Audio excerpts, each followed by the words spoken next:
All right, so I'll start my top left. I guess, Rebecca, you're first since you came in first. All right. Rebecca Zabel with Prairie Family Business Association, associated with University of South Dakota.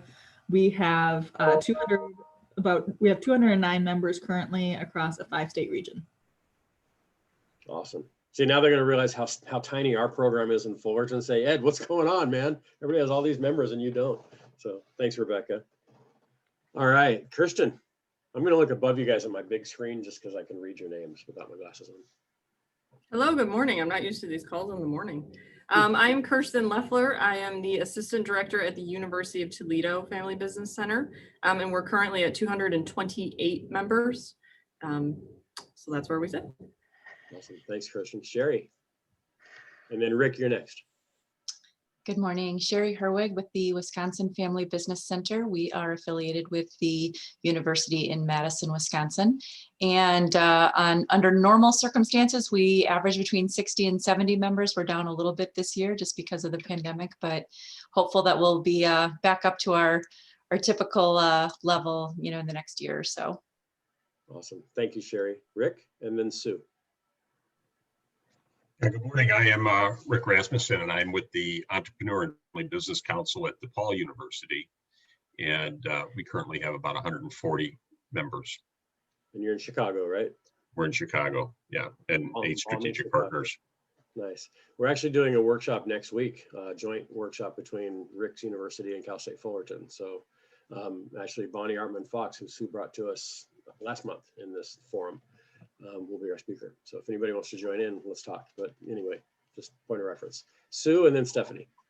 Great. Hi, I'm Sue Riley. I'm the director for the Family Business Alliance, and we are at kind of unique. We're at 2 universities. We are at Wilkes University and then Penn State Scranton. So we're in northeastern Pennsylvania, and we have around 40 members, kind of hopeful with some more membership renewals and reaching out for some new. Awesome. Thank you, Sue. Stephanie and then Dan. I'm Stephanie Larscheid with Prairie Family Business Association and Rebecca's colleague at the University of South Dakota, and she gave our membership update already. Thanks, Stephanie. Good to see you again. Dan, and then down to Sophia. Good morning, everyone. Dan Vandervliet, and I'm sorry, like the sun, I've got like 10 minutes where the sun is just like coming in my one window. So. Yeah, if I lived in Vermont, I'd be near the sun right now too, buddy. Don't worry about it. Get that. It's a beautiful day, but just like right around this time of day, it just passes through my window very briefly. It's just my glow. There you go. That's what it is, bud. And you guys aren't a member organization. Tell Jenny and Katie. Yeah, we have you all be. We don't have any members. There you go. Yeah. Wonderful. Nice. You do both special programs. We are a program within the university that focuses both internally on students as well as externally on alumni and our network. I'm joined by Hannah and Aaron, who are on the line, and they can chime in a little bit about all the great things we do with that. Awesome. Thanks, Dan. We'll go Sophia and then Aaron. Hi, everybody. Sophia Ungert with the Family Business Forum at UNC Asheville. I have about 30 members. Interesting thing about my program is that there is no business school with which it is associated. We don't even really have any faculty who do family business research. It is purely a community engagement tool for the university. Thanks, Sophia. Aaron and then Ted. Hi everyone, I'm Erin Kelly. I work with Dan Vandervliet and Hannah Behrens at Cornell University for the Smith Family Business Initiative. And while we sit within the business school and the College of Business, we consider ourselves both a university-wide resource as well as a family business resource in general. That said, we do a lot of programming involving students, and we try and pull them into everything we do, whether or not it's focused on them or just allowing them to participate for their own learning and exposure. Thanks, Aaron. Ted and then Carol. I'm Ted Patterson. I'm the director for the Center for Family Enterprise at Oregon State University. We've been a program for about 35 years and just recently became a center. And we don't have members. We focus on education internally to OSU students, outreach and engagement, and now a new area of focus for us is research that I'm kind of tasked with building that out. So that's our focus right now. Thanks, Ted. Carol, then Brian. Hi, good morning, everybody, and thanks, Ed, for this invitation. I'm Carol Whitmire from St. John Fisher College in Rochester, New York, and good friends with the Cornellians on the call. And we have an undergrad and grad course in family business, and we do some outreach programs for the community as well. Thank you. Nice to see everybody. Thanks, Carol. Hope your shoulder's recovering nicely. She's had a nice, fun shoulder surgery, which I can relate to. Brian and then Daniel. Yes, hi everyone. My name is Brian Brogan at St. Joe's University in Philadelphia, Hobbs School of Business. Our program has about 40 members, and I think we're in our 7th year. We interface with the students as we do oversight of their student entrepreneurship club. I do adjunct teaching for family business and entrepreneurship. And of course, we run the programs for the members. Great to be here. Thank you. Thanks, Brian. Good to see you, bud. Daniel and then Hannah. Morning, Dan Bankin from Iowa. I'm at the University of Northern Iowa. We have a fairly new program. This is our 2nd full year. We've just switched to a membership model, and we have about 45 members, paying members. So we're just getting going, and I greatly appreciate these conversations. I always learn a lot. So thank you very much for your time. It's good to see you again. Hannah, oh yeah, you are. Hannah, you jumped over on my screen and I lost you for a second. Oh, hey everyone. I'm Hannah Behrens with the Smith Family Business Initiative. As the initiative coordinator, and I'm pretty sure Aaron and Dan already kind of explained our initiative, so I'll leave it at that. Thanks, Hannah. I extended that to all of you, and a couple of mine took me up on to invite any of our keyboard members. One is his picture's on your screen. You see Tam Nguyen. I don't know, Tam, if you're able to. Oh yeah, there you are. Yeah, Tam, why don't you introduce yourself and just tell my group who you are. Tam's one of my closest friends, and we traveled to Vietnam together last year. He teaches our family business class, and take it from there, buddy. Good morning, everyone. What a great alliance and collaboration nationwide. That's awesome. My name is Tam Nguyen. I'm here mainly as a supporter to Jenny, Katie, and Ed, a good friend. Besides that, I'm on Ed's team. I'm the faculty member who teaches family business dynamics here at Cal State Fullerton. Been doing that for the last 5 years. So I myself mirror a lot. My sister and I are co-owners of a 2nd generation family business, and we connect deeply with Jenny and Katie and learn much from them. So happy to be on the call. Thanks, buddy. Great to see you. And a couple others. I know some people, not only from my side, but around the country might hop on later. And I know a few of you have already told me you might have to hop off. So that's just like any meeting. If you have to leave, no problem whatsoever. It's good to have everybody. Well, I'll just take a minute. For those that haven't been with us on many of these calls, we decided a few months back, rather than just having our regular biweekly alliance calls, just to, compare notes and what's everybody going through. We're all, these masks that we wear are a constant reminder of everyone around us going through something like we are. We're all just going through it a little bit differently. But what I've loved about these alliance calls is it gives us a chance to kind of level the playing field a little bit, and each of us can talk a bit about what we're going through and challenges and opportunities and so forth that are facing us this year and in years past and ahead. But then we started bringing in some outside speakers from time to educate, not only to talk to us and potentially be speakers that we could bring back to our programs, like Rick and Liz and I are doing with Chicago and Cal State next week with who we had last month, but also potentially, not just for that, but also for our own edification. Real quickly, in February, right before we all came home, Jenny, who is the twin sister of Jenny and Katie, who you're going to meet here momentarily, Jenny presented to and Katie was there as well, but presented this topic of being relevant and staying relevant to our members. It was the last live workshop we did in 2020 before we all came home.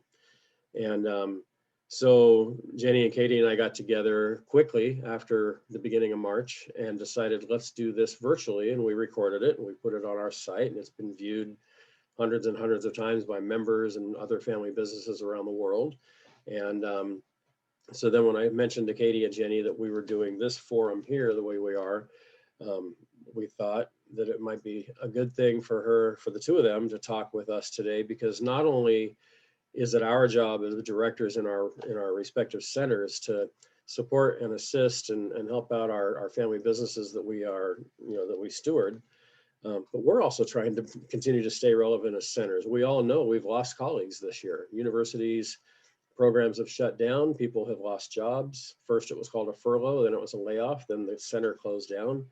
And so I think if there's ever been a time that maintaining our relevance has been relevant, to be redundant somewhat humorously there, this is that time. So to me, it seems like a perfect time to bring in two of my dear friends. You'll see on my virtual background here, we have our Family Business Hall of Fame. This is what my office wall looks like if I were at work.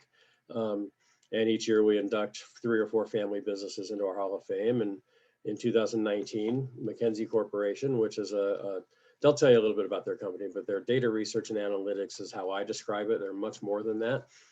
Jenny and Katie their family business was inducted into our Hall of Fame last year. They are twin sisters, second generation of the family business that their dad started a little over 35 years ago. They are currently residing on the south side of a fire that's burning between their house and our house. So my wife, Lorianne, who you'll also see on the screen, we sit just north of a fire that started last night, and they sit just south of it. So we're currently not under any kind of evacuation, but I think you guys are under some potential evacuation. So hopefully we won't lose you in the next hour, but if we do, we understand why. So with that, I'll let them tell the story. So please welcome 2 of my closest friends in the center. They joined the center right before I did. So they've been on board now with the center for about 10 years. Came in probably a couple months before I did. So Jenny Dinnen and Katie Rucker, happy to have you with us, and take it away. And by the way, open dialogue, discussion, treat this like we're all sitting in the same room. If you have any questions throughout, I know their style, jump in, ask a question, that would be great.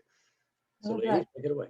I was gonna say, Ed, I am getting the text, Ed, though, and so Jenny will kind of mention to you, but our office is actually under voluntary evacuation, most likely to go to mandatory evacuation in the next hour. So my husband, being a family business, I gave him a little nudge this morning, said you might need to run to the office for me, but he's saying it's moving north. So just for you guys on the north side, kind of keep tabs on it for the next hour or something. So keep the phone nearby.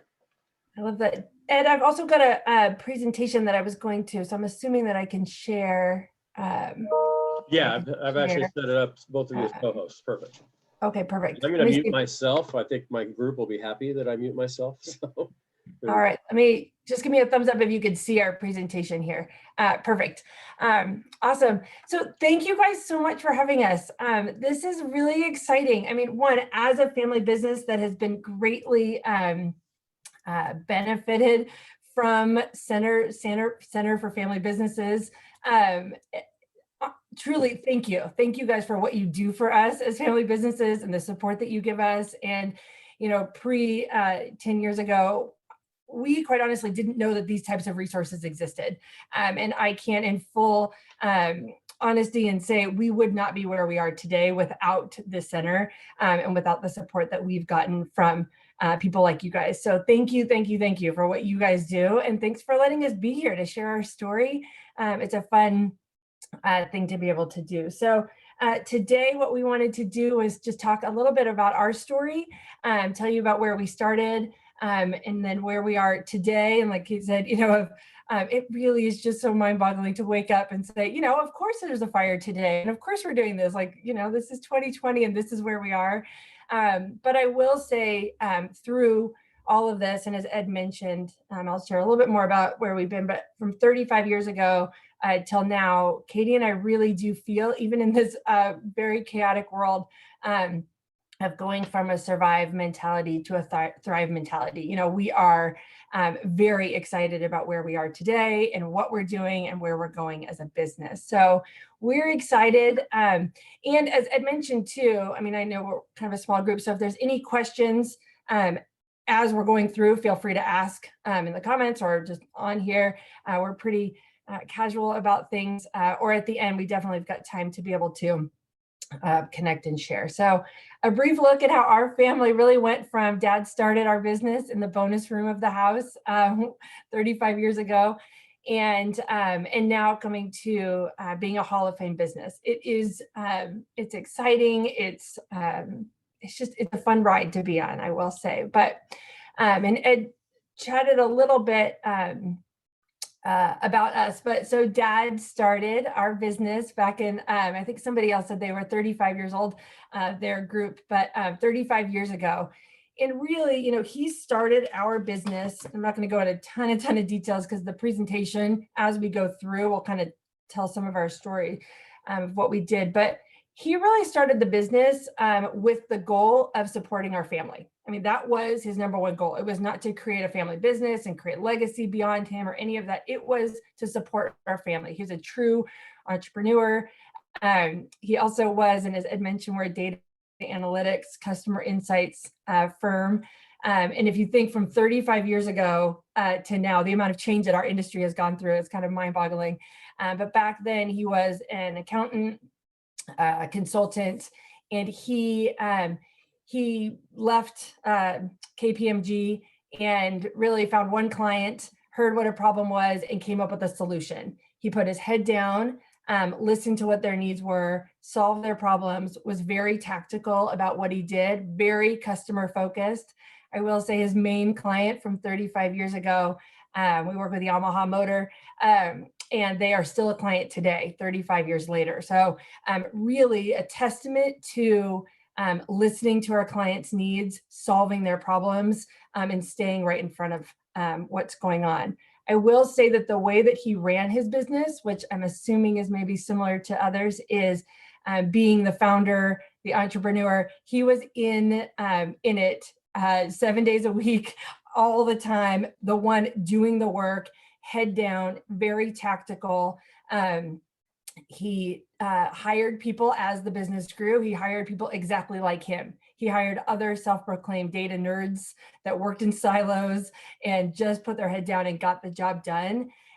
Really no sales, no marketing, none of that. But I will say that he was tremendously successful in what his goal was to support the family, and which we were forever grateful for what he did. And really it wasn't, and I'll just say too, of growing up, it wasn't a family business in the sense that, and I always ask again, when does it become a family business? I think when the second comes in there, but it wasn't, we didn't grow up talking about, being at the, I guess we were at the office-ish, I guess, Kate, but was never for, hey, you're being groomed to take this over. We were encouraged. So we're in Southern California. We were encouraged to go away to college. We both went to Boulder, CU Boulder in Colorado. And we were both encouraged to go try other things and do other pieces. It was not encouraged for us to come and take over the family business. And quite honestly, we didn't even know what he did. I knew he worked with computers, he traveled a lot, and there were motorcycles involved, but I didn't even know what he did. It wasn't until later that once we started asking some questions about the business, and really probably being grown up to understand the incredible business that he had built, and going out to see the real world and coming back to realize this is how you treat employees, and this is how you treat a team, and this is how it really could be after having worked at some large corporations, that Kate and I came in and started working in the business. I don't even think originally, Kate, that we came in to think like this is it to take it over. We just started working in the business a little bit.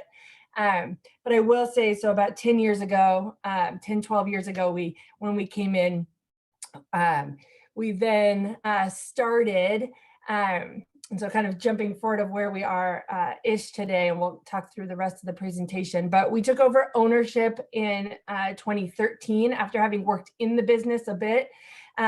One of the first things that we did is came to Dad with a business plan, and we'll get into a little bit more about that, but we took over ownership in 2013. We've expanded the business, our client base, our service offerings of what we offer. We now hire based on cultural fit and what we need, and not necessarily just who Kate and I are, and hiring people exactly like us. And again, we'll get through exactly how we did some of this, but really now focused not just on the tactical and the here and now, but more strategically of what's going on. We still are customer focused, but I'd say we're switching the mindset to be more market driven, as opposed to be client specific driven. Before, everything, all of our service offerings were built specifically for a client, as opposed to how can we scale and grow this. Launched our sales and marketing teams, very much while a goal of Katie and I is to support our family, we now are expanding that view, though, of how can we have a larger impact of not just immediately for our family today, but expanding that out. So growing our partnerships, our community involvement, and all of that types of things, which is very exciting to be where we are today. It is a completely different business than when he started it. So we'll kind of jump in a little bit. And it goes without saying that obviously we're in an extremely uncertain time. And during these uncertain times, we know that people are always looking for leaders. They're looking for leaders to shine the light, to lead the way, to take risks, to rise above, and to show compassion. And we're grateful for the fact that we really had those strong family values that our dad showed us on how to be a leader. And we've learned to be able to navigate uncertainty, because uncertainty is not just with a global pandemic and wildfires and everything that we're experiencing just on a normal day in 2020. But uncertainty really, has been around forever. And a lot of that as there's transitions within family businesses. So everything that we're going to talk about really started and happened pre-COVID, but we feel like it empowered us to be able to really navigate this time in this chapter of uncertainty a little bit better. We do, again, like I said, know that people want leaders. They're going to want that going forward. And we know that now is the time to change and evolve and to be able to kind of embrace the opportunities that this uncertainty provides for us. But we also know that people will not change unless they fall in love with a better version of the future. And so it has to be us as the leaders to be able to create that and to show them what that's going to look like. So now is the time for courage and not fear. We know that going through, again, that transitions are hard. So whether that transition from a generational transition or transitioning the shifts in the service offerings or approach that we're doing, it gets messy, you get pushback, it gets uncomfortable. But as you all know, you can't really avoid that. The only way to get through it is to actually just push through to the other side, because you really truly believe in the future. And for family businesses, it's truly believing in the legacy that we're looking to be able to pass on to the next generation. But what we really learned too is that ability to grow or flex our muscles around embracing vulnerability and discomfort sometimes isn't best done internally within a family organization. So we encourage everybody to stretch out and take risks, embrace adventure, and add new tools to your toolbox, but potentially do that outside of the family business, so that then when you come back in, you're prepared to be able to lead when you're given the reins to be able to do that. And I absolutely love talking about living life outside of your comfort zone. I got all sorts of stories about how I've done that and helped us kind of in this transition itself, but I'll spare those details.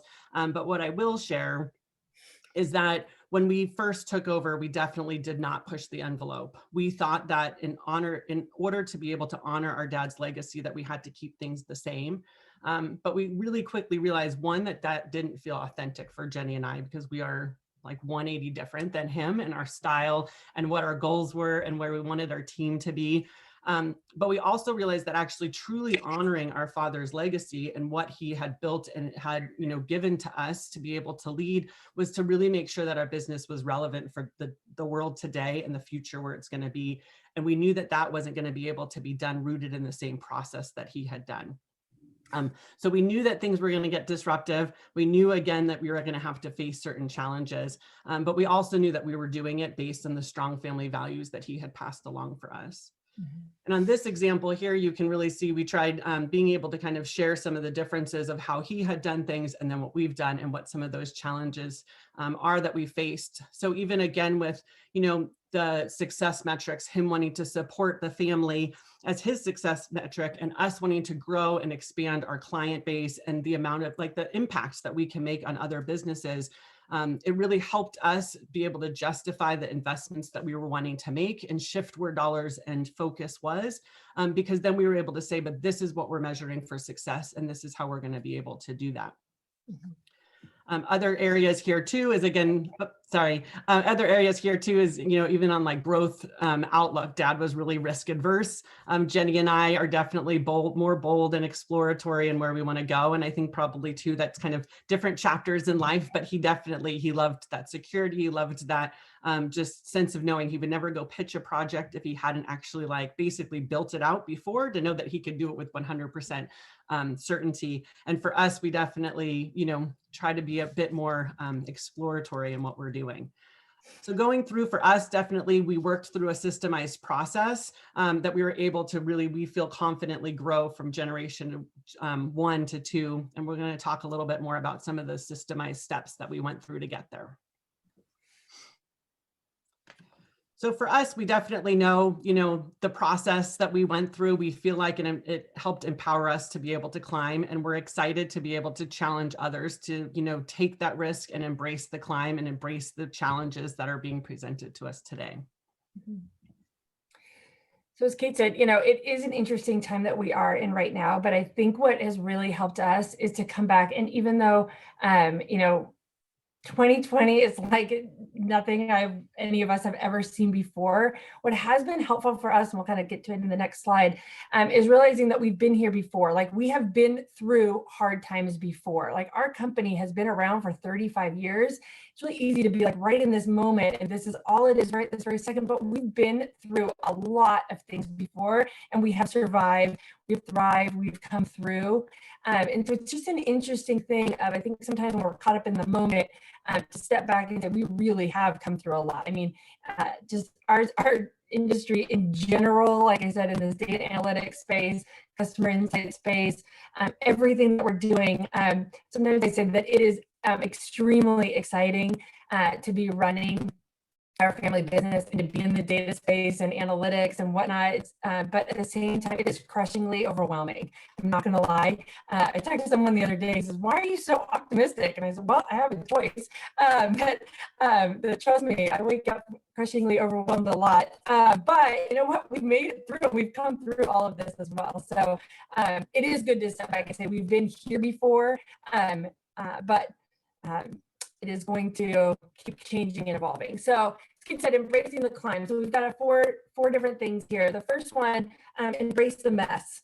This one for us really is about the very first thing that we had to do as we went through this process is to get mentally, to get our minds right about where we are.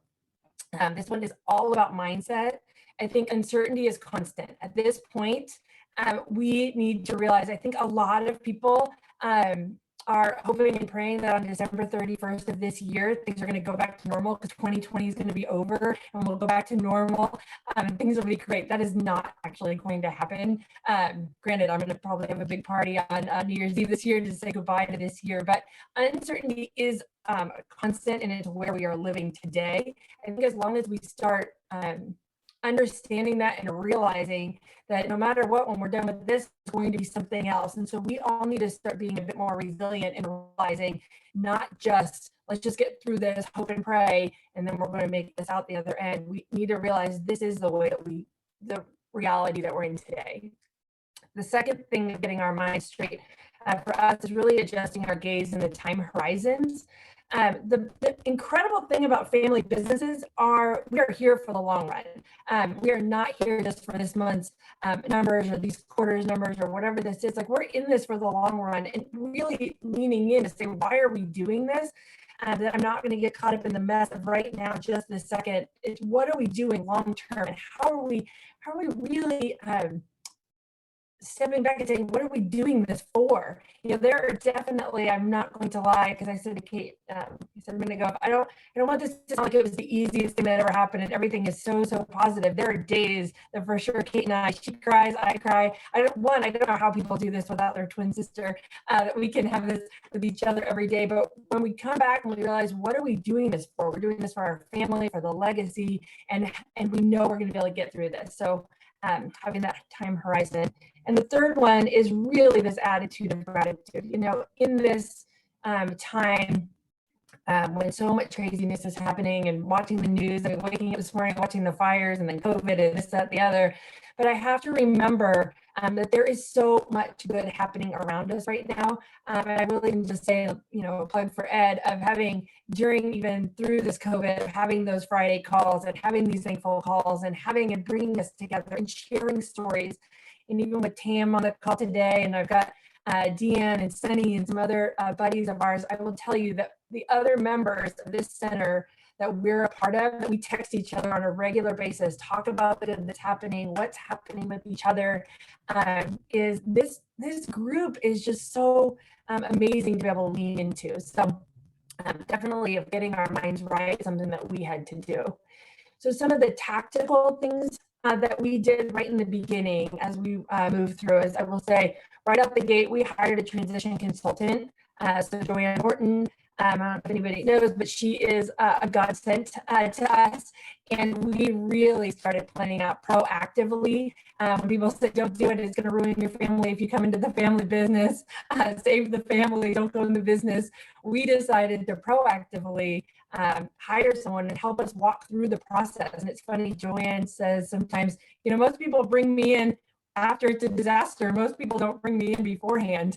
And so that was incredible for us and being part of this family business. She helped us, and we definitely clear roadmaps. I will say running a business with your twin sister, Katie and I, just as a side note, we went to different high schools because we hated each other and did not get along. We could not be more opposite from each other, not just the curly and straight hair here, but we are literally the complete opposites. What has been, I never in a million years thought that this would work. But I will say doing the personality assessments, that we've done all the strength finders and Enneagram tests, all these different things. We did it with our team as well. But I will tell you, so we're co-presidents. I run the sales and marketing side of the business. Katie runs operations. And we made some very clear lines here. There's no idea that I don't love. Any new idea, new shiny objects, I'm all about it. It works out really nicely. Katie put an idea jar on my desk a little while ago, and any new idea has to go in the idea jar. So because she said, you're stressing out our team. So she keeps me in mind that something has to come off the table before new ideas come in. But before I used to think that she rained on my parade all the time. She was always saying no to all my fantastic, incredible ideas. But I've come to appreciate this business would not work without her actually getting things done. And I think that going through the process in the beginning and appreciating what we are doing. So personality test assessments, and then leading into the community has been huge. So this is kind of embracing the mess, embracing and getting our minds right and proactively taking steps through this for sure. Yeah, so really, I mean, again, step number one that we recommend to any family business going through different types of transition is definitely getting the mindset correct. And then the next one is really embracing the reality, especially during times of transition or times of, evolution, is being able, before you can start thinking and strategically going forward, you really need to make sure that you have a clear understanding of where you stand today. And just being truly honest about that. And doing that then is really saying, what problems are we solving? Who are our customers today? What are they buying from us? What are they not buying anymore? Why have you been losing customers, or how has that changed? Those types of things. And really realizing that the problems that we maybe were solving as an organization before are evolving just like the world around us keeps evolving. So needing to be able to be aware of that and really truly honest with where we're at. So again, where we're at, honestly, what problems are we solving, and doing those asking those kinds of questions. And then what are we measuring? So using data, and obviously as a data agency, we love data, but we 100% know that there can be paralysis analysis. And that really then people keep putting in more and more data points and saying, we need to look at all of this. But I think if you can at least start with more of the strategic understanding of what problems you're solving today, and then using different data points to be able to help measure that, to be able to have, again, that clear sense of reality that you're at. One of the things too, just on real quick on those problems that we're solving today, Kate and I were chatting this morning about and having this honest look. There's certain things, which I think she'll get into here in a second, but you know, service offerings that have stopped during this year that we've lost business or something. And it is very easy to say, hey, because of COVID, we lost these customers. Because of COVID, we lost this service. But if we take an honest, true look about what's going on, we were slowly losing them already. This is a forced evolution that we're in here. So if we take an honest, true look, this maybe sped up the process, but it wasn't only because of COVID. And I think that that's like an easy out sometimes. And granted, there are for sure things that are shut down because of that. But if we have a true reality of where we are today, I think it's going to do us more service. Yes. Sorry, Kate. No. I think that's a great point. And really on here for us too, when we talk about being able to really say, you know, what is that reality that we're working in? It's not just looking internally, but also then what we kind of say is like looking within your lane that you're in. And so for us, the problems that we were solving before, and as we mentioned, our father was very more on that tactical side of things. I always said he was kind of like the hamster in the middle that would make certain things happen, where people would come to him and say, I need you to deploy this research study, and then just give us the data back. And then they would go and do the analysis. And as tools have really started with the evolution of technology and the availability of different data, you know, points, there's the DIY research tools, the SurveyMonkey, Google Forms, Qualtrics, any of those types of things. That's happening right now. And so we now have to say, what problems are our clients coming to us and asking? They're not specifically now asking for those deployments because they have a different solution for that. But what they're actually finding is that while they can do their own surveys out there, they don't have a comprehensive research strategy and or have the skills to be able to do the analysis on the back end. So again, that's then saying, how do we actually just evolve our service packaging to be able to stay at the core of what we were founded on, but evolve it to be more relevant for today's market? So we had to do this alignment again of saying, what's the reality, and not just saying, what is it again today? It's what are we seeing a little bit on the forefront coming? And Jenny will kind of chat a little bit about that, but then doing the alignment with our services. And as she said, you know, as the leaders of family businesses or any business in general, you actually have to do the hard thing. I think Ed sent an email fairly recently, and I'm not going to be able to quote it correctly, but I know that it was basically saying leaders are the ones who are going to be out front. You're going to have to make those hard decisions, and not everybody's going to agree with them. And you have to do it because you're doing it knowing that you're building that future legacy. So for us, we, you know, and as in family businesses, we have the long-term legacy employees. You know, the majority of our team's been with us for over 25 years. They've helped us get to where we are today. They are not embracing the change the same way that we are. And so we can't guarantee that there's going to be a seat on the bus going forward. And that's a hard thing to have to come to reality with. We've also we kind of said too, our dad grew the business, I always say hungry hippo style, where I would do it. And what we realized is also saying, you know, while we're doing this wide, expansive service offerings, again, custom one-offs for clients, we knew that that wasn't going to be the most effective way for us to grow, to achieve those goals of growing for scale and being able to go out to market for a broader audience. So we really actually we stopped doing service offerings that, again, employees were working on, and having to say no to work is a hard thing to have to get the team to understand why. We cut different departments because we just, again, as we were no longer offering those services. And again, it's hard. And so it's, again, the messy middle that happens in transitions. But we really believe that for any organization, the tactical, you know, piece from this side is really being able to say, you know, what is that reality today, and what do we need to be doing going forward to make sure that we're going to be staying relevant in the future? Mm-hmm. So Kate really talked about the first thing is kind of that reality and looking inward of then what problems are we solving, what's going on, who are our competitors, really within the lane that we're in.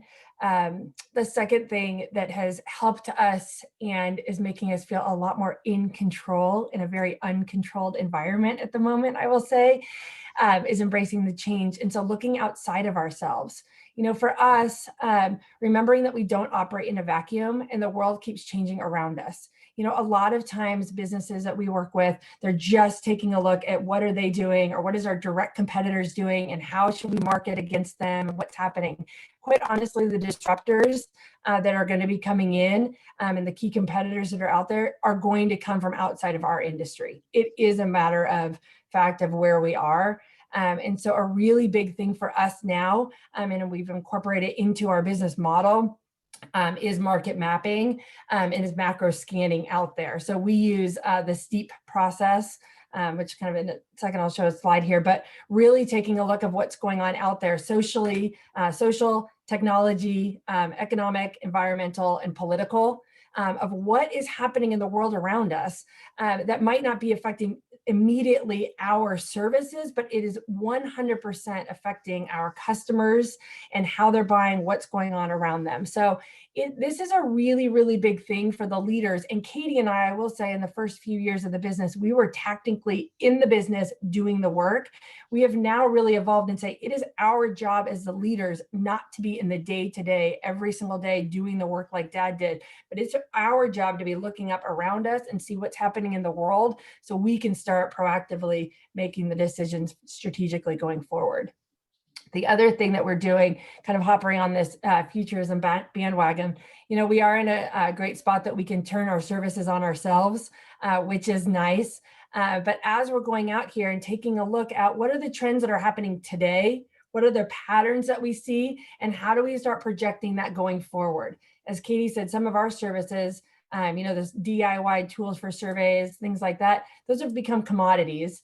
And so what is it that we can start doing as other companies out there, other agencies or whatnot are doing surveys? That's okay, because we're moving forward and we're going above and beyond. So we actually are just finishing up the Future of Customer Insights project, which we're going out there, we're leaning in. There's so much happening in the world today around data privacy tools, about people living at home and the amount of data that's coming in, the shortened lifestyle of product innovations. All of that is affecting the market research, customer insights industry. Personalization is huge. So as we're looking at these trends that are coming, then we're saying, how is this going to be affecting our business and what's the implication?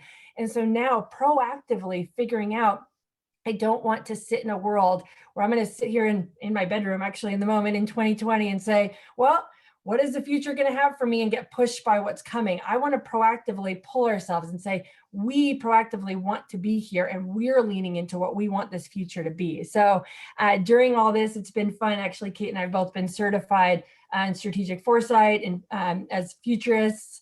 And leading into this world, we're working on some projects, future of education, future of outdoor industry, the outdoor lifestyle. And there is so much amazing stuff in here, because part of this, and again, I could talk for days on all sorts of things, but is that we have the power to redefine. So I think one of the things, once we look outside of ourselves and see where things are going, is so often in family businesses, and Katie touched on it, and I'll just kind of say it again, we think we have to stay the same, because I think a while ago we talked at Transitions West on a topic, and it was honoring the past but innovating for the future. This business does not have to be the exact same as it was. Well, I don't need to be mailing out paper surveys and doing data entry by hand to say that we are still the same family business. And gosh darn it, I've opened a lot of mail and we've killed a lot of trees at McKinsey, but we're moving and evolving, and it's fun and exciting about what we're doing. So one of the things that I will just share, this slide actually I did in February, part of our scanning. So it was funny, in February I added, I think 2 more, but it is imperative for people, businesses of all sizes, to see what's happening. So pre-COVID, I'll say I bought a car, that Carvana, I don't know if anybody knows about that, but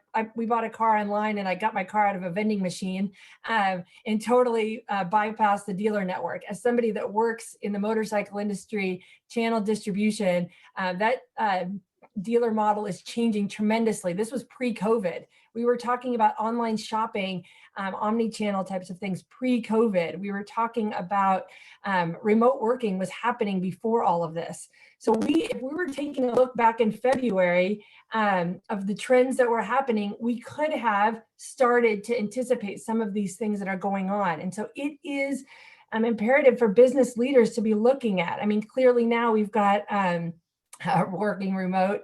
I've got a kindergartner and a 4th grader right outside my bedroom here. But a lot of these things were already happening before this. And so how are we setting our business up for success, which is exciting. Kate, I can't remember. Am I doing this one? Yes. Yes. Okay. The last one, I think the last one that we have here. So outside, looking outside and scanning and figuring out what's happening, and really taking a systematic approach of when we go through those kind of 5 different areas. The last one for sure, and I encourage all businesses, embrace the feedback, initiate the dialogue with our customers and our consumers. So up to this point, we've looked inside, and then we've scanned. So we're sitting here, we're scanning, we're going out there, we're taking a look. But I encourage all business to initiate the dialogue with their customers and their consumers. I don't know why a lot of people are hesitant and scared to actually talk to their consumers, to get out there. This does not have to be a formal process. This is really picking up the phone and calling people. This is talking to the frontline service workers that these companies have to say, what's going on, what's happening. People right now, I hear a lot, now's not the time to reach out. Now's not the time to ask people what they want because this isn't normal. That I wholeheartedly disagree with. People want their voices to be heard. They want to be part of the process. They want to know that quite honestly, without going on too much of a tangent, I think that we're in a lot of these issues that we're at right now because people want their voices to be heard and they're not being heard. So why not, as business leaders, lean in and listen to what's happening? So initiate that dialogue. The second one here of kind of embrace that feedback is remember that we're consumers too. So the thing is, as our business, obviously for a while ago, and Kate and I took things out, we did surveys, paper surveys. So we mailed out a lot of surveys, scanning surveys. And I remember when we were chatting with our team about we need to go mobile, we need to be online. And they're like, no, we don't need to do that. We don't need to do that because we were so focused on what we were doing. Well, then we started saying, hey, how are you guys shopping? Where are you guys looking at things? What is actually happening? You're looking at things online, you're buying things online. So a few years ago, Katie and I actually implemented the MACTIV scholarship at McKinsey. So we offer $500 to our team members. They need to sign up a little form, which really is just basically a form that tells us what they're going to do. But they get $500 to go out and spend anywhere in Orange County to do any sort of anything. And what they are required to do is come back at the next staff meeting and tell us about the customer experience that they had. So because we are moving from that tactical to the more strategic and leaning into this customer experience space, we wanted them to start thinking like consumers and thinking like customers. So we had everybody from, clearly being here in Orange County, took their grandkids to Disneyland, but we also had somebody come out and did, they put in recessed lighting in their kitchen. Someone did the sleep deprivation chambers. Someone did their maternity photos. And what they did though, is they came back and they said, hey, what I found out about that lighting company was from a direct mail piece that came in my mailbox. Hey, when I scheduled them to come to my service, I really loved that they called me right back with the appointment time. I loved that they were able to, they picked up the phone and they emailed me about this. They were able to start saying, so we're like, what we need to do? They were able to anticipate my next need. And so then we started coming back and saying, well, how can we start incorporating that at McKinsey, right? And starting realizing, how can we start having this?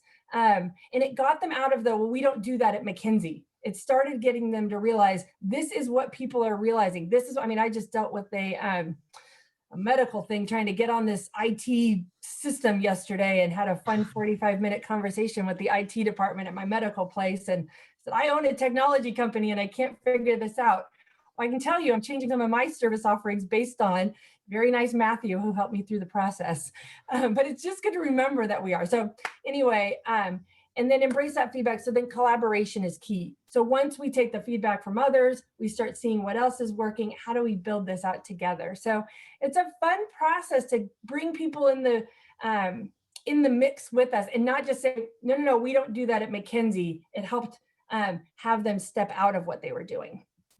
And actually I can kind of quickly go through because I want to make sure we're on timing wise, but we always tell people, and obviously this is what we do for a living, but go out and talk to their consumers, do surveys, talk to people. We always talk about the brilliant basics, every single company out there. And so these are just a few things that we have on our website or that we can send out, is every company out there needs to know what their brand awareness is, brand perception is, who are your customers, what's going on. So we kind of list out here, like, this does not need to be rocket science. Go out and talk to people. Why have we lost customers? What's going on? So just excited to democratize research and survey world, and go out and talk to people and customers. So, and kind of in wrapping up a few things, you know, we've talked about a lot, and Kate will have a wrap up slide, but how's it going so far? I mean, I will say it is a fun space to be in right now. So we went from one main client for 25 years, now expanding in the power sports world. We're now expanding out to professional sports, to nonprofits, to technology companies, expanding across the country of the types of products and services that we're working on, expanding the groups that we're with and the types of people that we get to meet and the types of conversations that we're having with people. We're leaning in as thought leaders and being able to speak at things like this and across the country. And having, you know, being recognized as leaders in our industry and having these things going on. So it is fun. And I will say that feeling very in control about where we are in an uncontrolled environment is systematically going through and working on some of these things. So I think Kate will kind of wrap us up with what we're embracing. Yeah. So, you know, what we really, again, the biggest takeaway that we want to be able to share here is that way to be able to be relevant and to stay relevant. It's really just starting to embrace the whole opportunity or adventure that's ahead of us for businesses, for family businesses, whether that's, again, the transition from one generation to the next, or evolution within the service offerings that businesses are doing. We believe that by just truly being present and embracing the opportunity that's ahead of us is really going to then provide, you know, that foundation for the legacy that we're all aspiring to be able to have to continue to pass down. So again, we really challenge, you know, our other family businesses to embrace that climb. It's hard to beat a person who never gives up. And I think that that really is a foundational value of family businesses. Because again, we're doing this fight, not just for like the business and what we're doing it for our families. And obviously we all fight even harder for our families and the people that we love. And then to start with the embracing of that mess and really working on mindset and knowing that it's going to be messy, but knowing that there is that whole picture that's going to be out there, and realizing that with those little pieces, and you can, you know, reminding yourself about the big picture that's out there and not getting too fixated on one piece or one problem. Embracing the reality and being honest again where you stand today.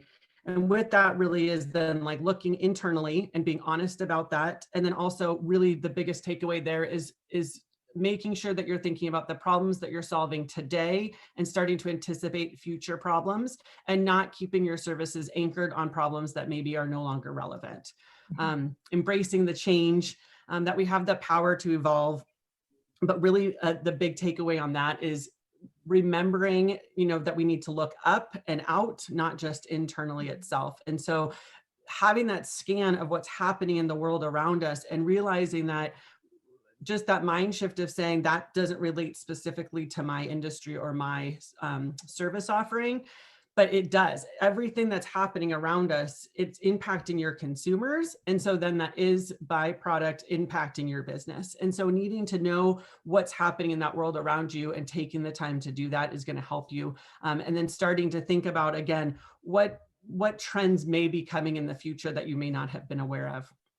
Embracing the feedback. And again, customers will lead you to where you need to go. People talk, they're talking all the time. And so being able to have an active conversation with your consumers, again, whether that's through surveys, whether that's through your customer service group, and you can add in 1 or 2 different types of questions that your customer service is starting to ask when they're on the call with your customers, and or, you know, through social media and all of that, people are talking. And so needing to be able to have that active conversation. And again, I think the other reminder out of what Jenny had talked about and why we really believe getting team members out there and thinking about how they are as general consumers and bringing those ideas back into the business as a part of that strategic planning that you're working on really is helpful.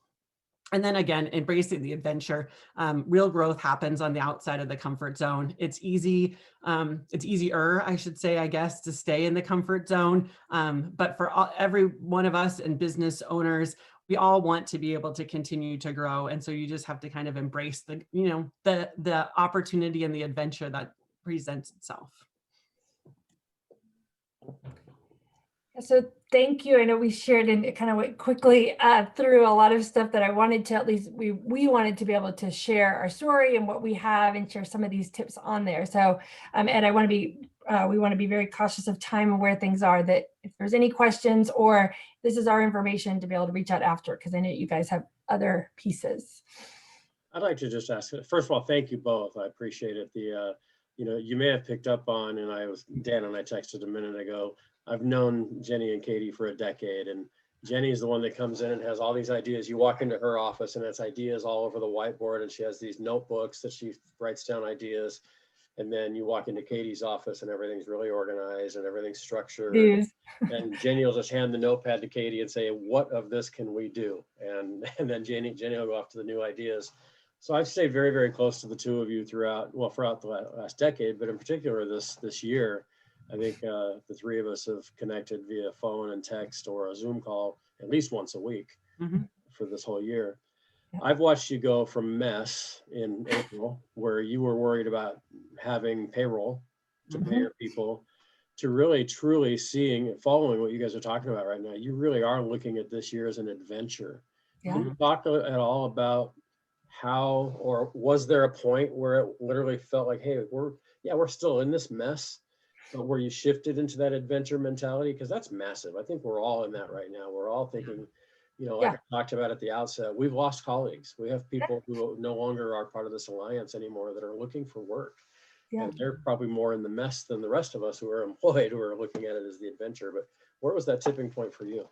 Yeah, I think I've said it multiple times, because people, as Jenny said, people have said, how can you stay optimistic? And I will be the first to say I've cried so much this last 10 months that it's just, you know, like we all have, right? And I think the first, 6 to 8 weeks was probably, again, like most crushingly overwhelming I've ever experienced in my life.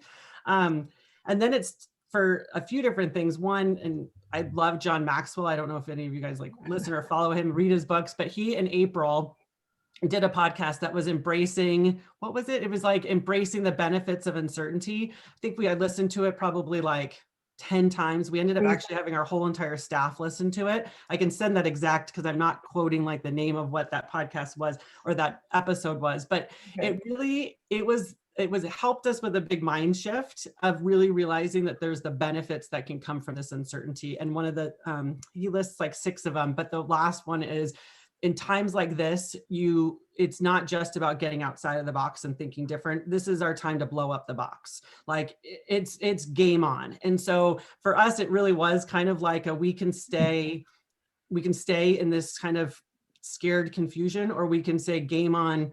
We're not going to come out the other side the same that we were. And as Jenny said too, when we chatted a little bit, some of the things that we've now put into action faster are things that we've been talking about behind the scenes for maybe like a year, if not even 2 or 3 years.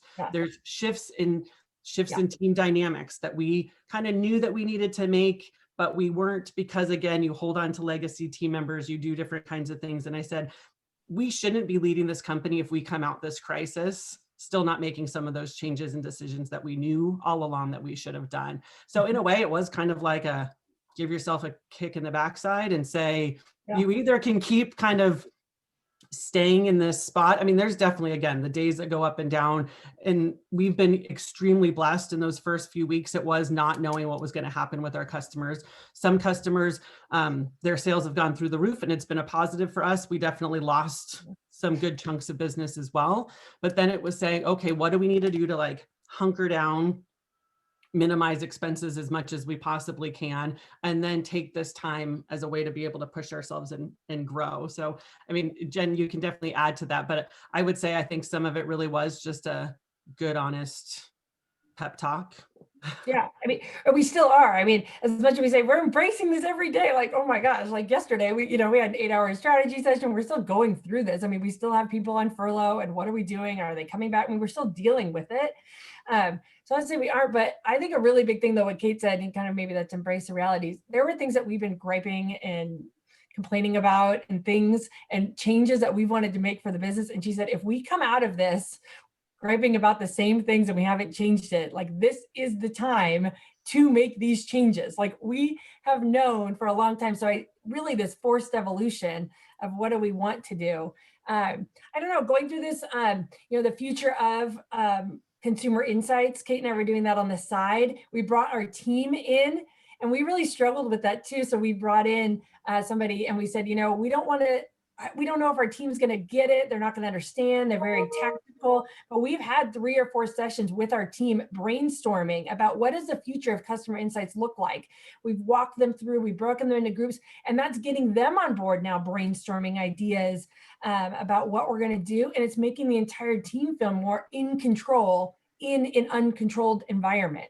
So it's like, I don't want to make it sound like we're not going through it at the exact same time, but I don't know, it's just a choice and it feels really nice. I just feel in control, which sounds weird as our office might be, currently soon to be on fire, but I don't, I want to figure that out, well, and it's funny because we still, quite honestly, in full transparency, so we still mail out a lot of stuff and we were like, you know what? We don't want to be mailing things out. And if this is the way it needs to be, then we'll figure out if that printer is not there next week. Well, then we know what happened. Something I've noticed with the 2 of you as well, and I think this is, having Lori Ann on here with me and having Dan, who's one of my closest friends that I'm in touch with regularly, is having a sounding board. Have someone to talk to. 100%. Yes, Sunny, go through Tam. this alone, and you can't. No, leaning into these other family business, we, like I said in the very beginning, and I cannot say that enough, we would not have made it through without the other family businesses of what are you guys doing? And that goes not just during COVID. The number of conversations that Tam and I and Katie and Lynn had, and they're like 2 or 3 years ahead of us. I was like, how do you work with your sibling? How do you do this? We didn't get into it also, but how does dad say that he's ready to retire and hand over the business ownership? But going from we own the business to him actually not being in the business is a very messy situation. And I said, can you tell me, can it actually work? We had an employment contract with him where he worked for us. Hey, Ed, do you have anybody that it actually does work when your dad is not at the top, he works for you? And can you share those stories and introduce us to people that we can talk to and give us tips on how to work that situation and then still have Thanksgiving dinner with him? And so it was nice just to hear like we're not alone. It's not because we're a small business. It's not because we're just a family business. Other people have been through it with us. So it makes us feel better that we're not crazy. And it's not just because we don't know what we're doing, Sure. There's something comforting in that. I'd love to open it up if anybody else has questions for Jenny or Katie.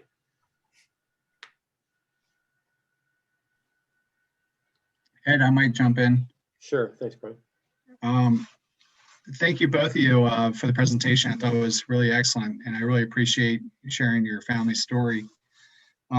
Jenny, I really relate to what you were saying about, I don't know if I want to call it hope or optimism, but it's so interesting. It's very serendipitous because I was just having that conversation with someone this morning about why I am hopeful or optimistic. Yeah. When in the face of it, there's no real reason. I can't find anything. Yeah. And my wife and I were laughing just past week. It seemed like 5 or 7 things in our house just literally just broke.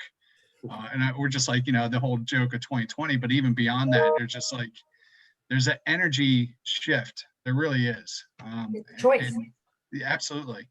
And the choice of controlling your thoughts and this whole thing about an exercise. So from a former therapist, as I used to play one on TV, it's I really would think the essence of what we're talking about, if I had to kind of ponder it a little bit longer, but is really this one of what you talked about, the forced evolution, that the old saying, you can't change people, but people can change.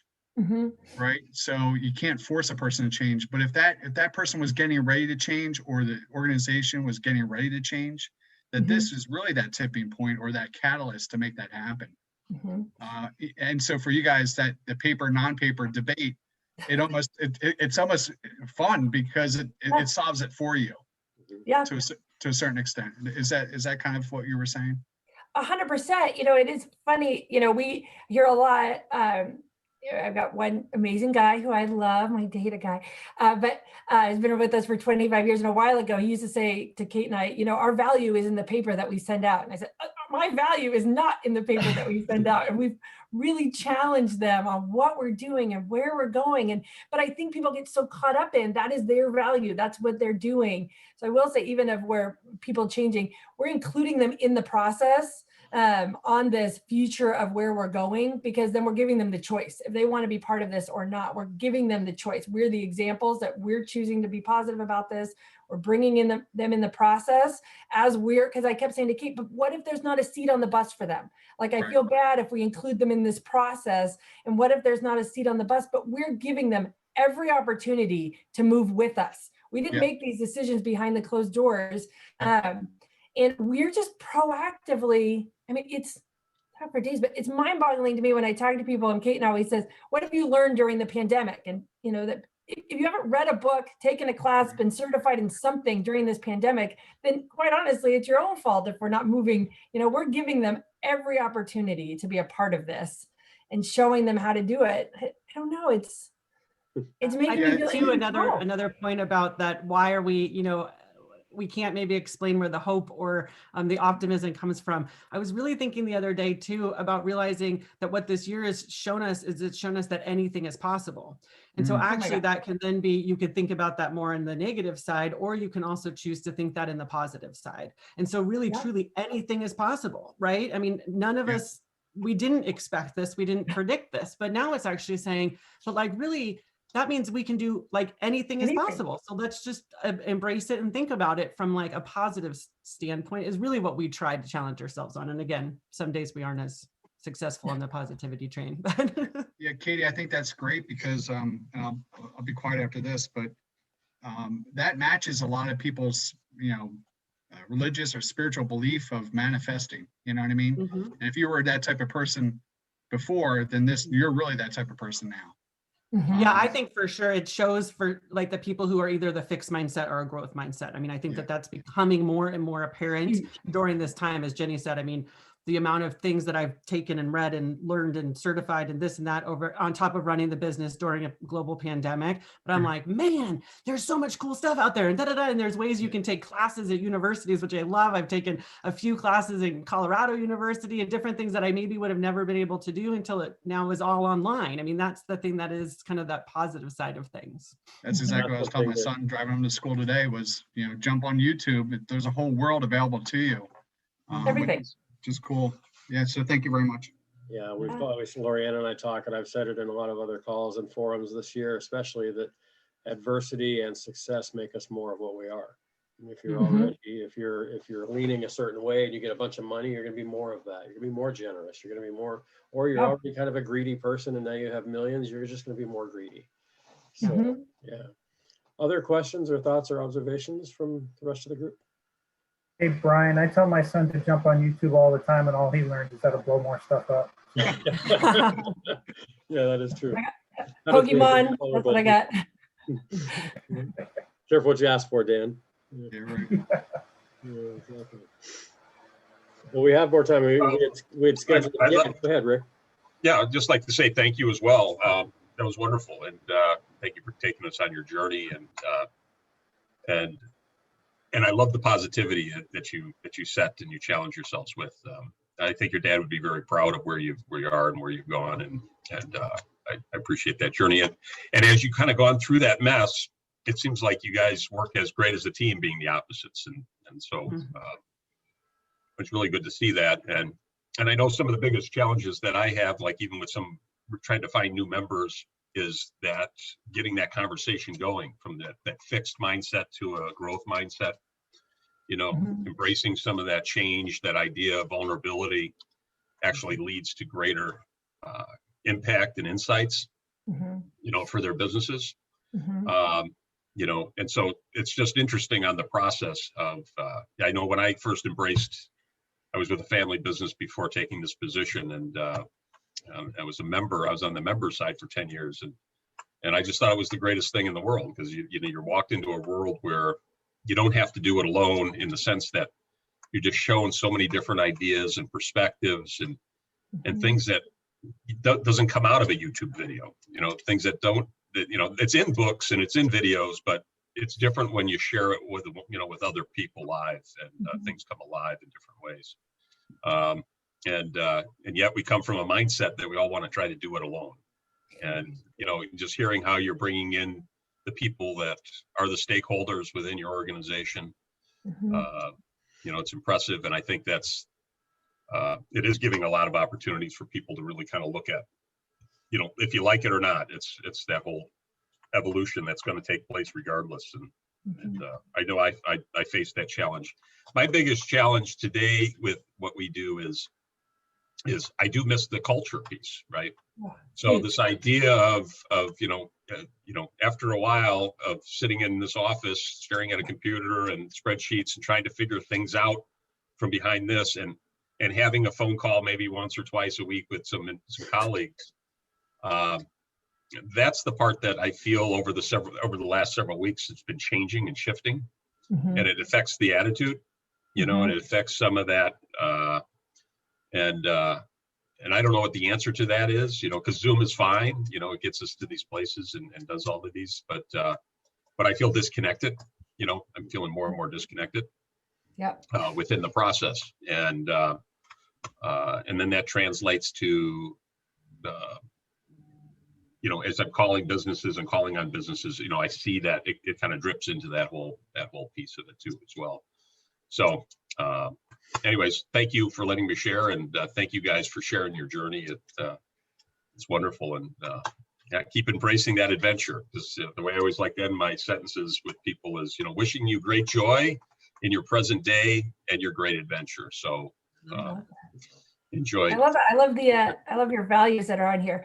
I mean, there's so much to dig in there, but one thing that I think is key when you said, you know, with Kate and I doing this and being open, and as you guys are, it's mind-boggling to me that family businesses would not be a part of your centers. Like, it just doesn't make any sense to me. But I will say, our dad would never, ever have joined a center. Never. Because he also, and I don't know if this is a mentality of a founder or just a different type of mindset. So I think that the opportunity here, quite honestly, is with the next generation and helping us, you know, and how that kind of works. But Dad very much was, I can do it my own. He never admitted that he was wrong. I don't know if my dad's ever been wrong, ever, which is probably some therapy later. But Katie, I don't have any issues. Like, and I don't know if that's I don't have any issues saying I don't know the answer, and I'm going to go out and find solutions elsewhere. So see how Dad's doing it wrong. I can see how it would be difficult, because we actually brought him to one or two of the center things, and he was like, this isn't for me. I already know everything. And I was like, okay, well, that's fine. Just move over, because we're going to come in here. So I think this next generation that's hungry and telling these stories that it can work, I think that's where you're going to get this. Because then I hear other people, even that guy, Carrie, honey, I don't know, I said that, Katie, that you're chatting with, he left his family business because he said, I knew that I wasn't going to be able to do what I wanted to do and innovate in the family business. And that to me is heartbreaking, because you should be able to come into the family business and do things and innovate in a way that's positive. So how do we share the stories for this next generation? And that's how it is. So I don't know if kind of, and it is, I mean, that was something I was thinking when you were speaking too. And I would think that, you know, if all of you having the challenge of, you know, how to continue to grow the membership, is then how to figure out, you know, again, getting to that next generation of saying, we're here to help you as you navigate that thing. And as Jenny said, I sometimes, and I would go to Joanne and say, but, you know, what do I do now when I actually believed my dad when he said he was going to step away and not be a part of it? And then that wasn't what happened. And I said, and I believed what he said. And so how, like, in hindsight, what could we have, like, what would we tell somebody now who was in the same position that we were in 10 years ago, to just be able to know he's going to go through his own ups and downs on what he's going through. But again, having people who like Tam and Lynn.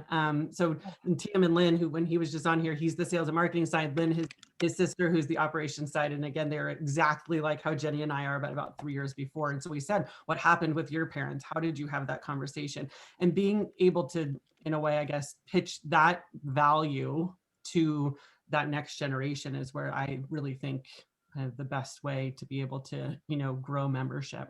Probably these classes. I mean, I know the family dynamics class and those type of things, I think is, great, but I don't know. So I think it's great. And what you guys are doing, we're like, yes, yes, yes, yes. We're always like, we'll shout from the rooftop anytime about the value of these types of organizations. Yeah, these two are definitely champions. We'll be your champions out there. They are cheerleaders and champions of what we all do. That's for sure. So maybe, yeah, and even from the standpoint, if you guys wouldn't mind, I know I'm in Chicago, you guys are in California, that if I have some next gen people, because I know we can always, my whole thing is to connect them locally. Yeah. But even if they would like an outside opinion from external, if you guys are open to that. 100%. Yeah. Anytime. Love chatting. Because some of the barriers are talk about this stuff all day long.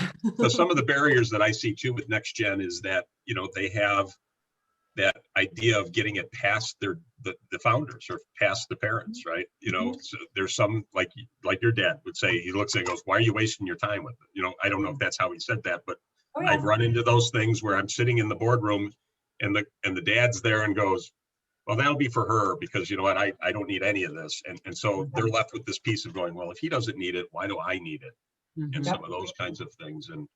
And they're trying to figure stuff out, and they're intimidated by the whole process.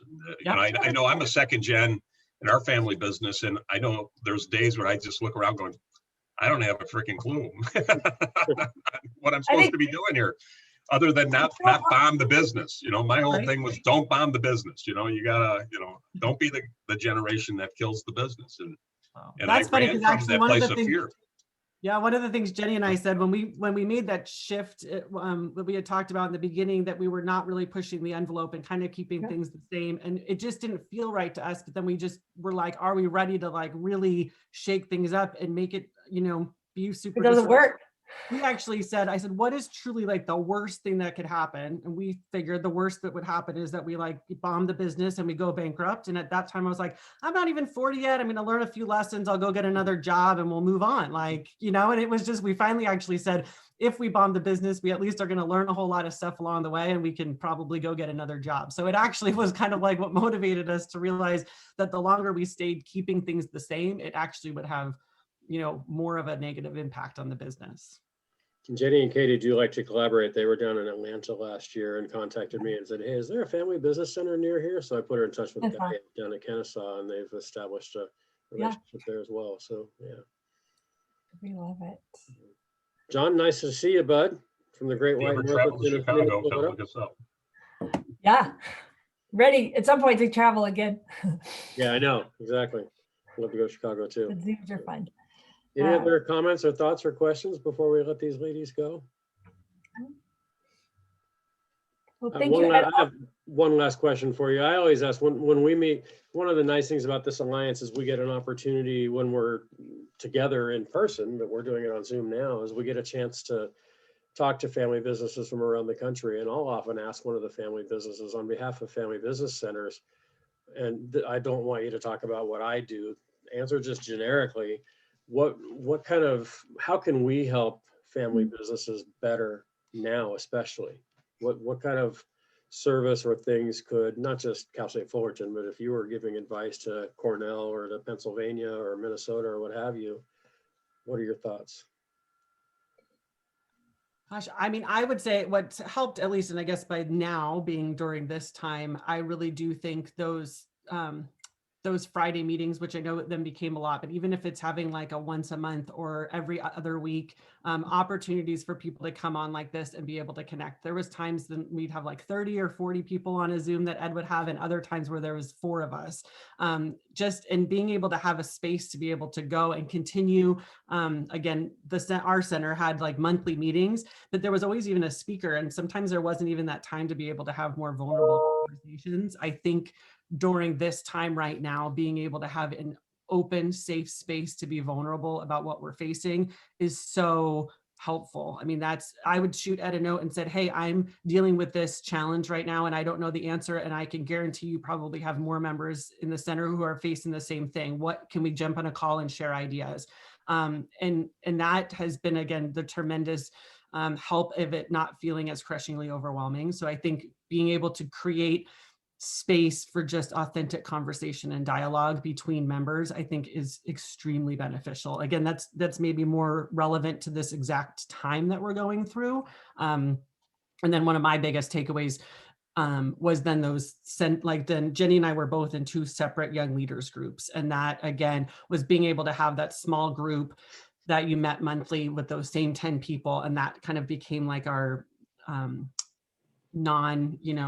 our board that we would then be able to go to our board of advisors and being able to have resources and people. And again, that's just being able to create closer connections when those larger monthly meetings, when all the members were coming, you just don't have that opportunity. But I just truly believe that being able to have a safe space to be vulnerable during this time is really extremely helpful. Yeah, I think I love hearing the stories of other family businesses. I mean, we like eat that up to be able to see like, how did it work when you transition? How is it working with your sister? How is it that when, with dad, how is it now? And I know even before, Ed, in the beginning, there was the young leaders group, or there's the next generation group, and then there was a CEO group. And before I went to the young leaders one, they're like, how do I work with my dad? But we were taking over the business. And then I went to the CEO group and it was basically like, what's my retirement plan? I was like, you need to have this next generation leader group, the ones that are stepping into running the business and not just young people, the next generation down here. Having that young leaders group, the next generation of leaders, I can't remember what you called it, was really good for us because there is this middle group that is taking over the family business, making actual business decisions, and not just down here of like, how do I make my, like, how do I work for my mom, which is fine. But that's a different group. There's this young group here, and then still be there for our dad that's trying to figure out how to let go and go to his next second chapter, or whatever that thing is all, the second quarter, half. But I love hearing the family stories. I would love, like right now, I would love to talk to what's another small, mid-sized business that's transforming the service industry, and how have they taken it now to the next level? Like Kate and I have now taken our business to, X million. I want to see somebody that's 2 or 3 steps ahead of us, and how do we grow and expand? I want to see how they did it. And I want to hear their story, and I want to pick their brain. Like that's the thing. And as Kate even said, I go to a lot of networking events, or I used to in my industry and services. And every time you go to networking events and they say, how are you? That things are great. Everything's great. And business is great. And things are awesome. Whenever we come to these things, I'm like, oh my God, my dad. And not that we just sit and bitch at each other the whole time, but like, I can actually say, this is what's really happening. And what it's like, it's a very safe place.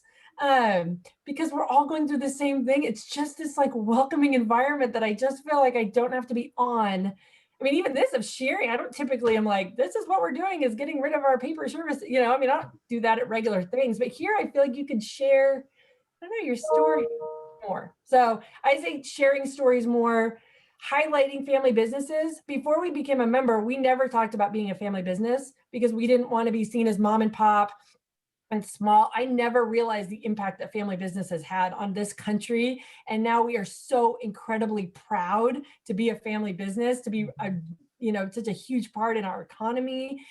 Sharing the family business stories is huge. And connecting all of us, I think is just a really powerful thing. I mean, we're running this country. Right. Absolutely. Yeah. Anyway, yes. So yeah, thank you for having us on here. No, I just want to thank you each, and I love this format that we get to meet new family businesses every month and hear your stories. And this wasn't just hear your story, but you gave us some really great advice and some great things. I think that we can, as a center director who has, you know who our members are because you're one of them, but I got a lot of tidbits that I'm going to be able to use to go back and help some of the other families that we all know here in Southern California. And I hope the rest of you did as well. And I did record this, I'm still recording, and I'll download this and send it out to everybody along with your slides, if that's okay. Yeah, I'll send you a PDF because the one I sent you the other day was just outdated. I'll send you a PDF of this deck. So yeah, feel free, and our contact information's in there. Please feel free to reach out, or if there's anybody, we love chatting with other family businesses. Yeah, Jenny and Katie have made it a habit to help family businesses around the country. And so if you guys have families or even in your centers, and again, not doing a marketing push, they just did it for the last hour. I don't need to say anymore, but they are really, really good at what they do. So awesome. Thank you guys. Thank you. Have a wonderful rest of your day. Thank you.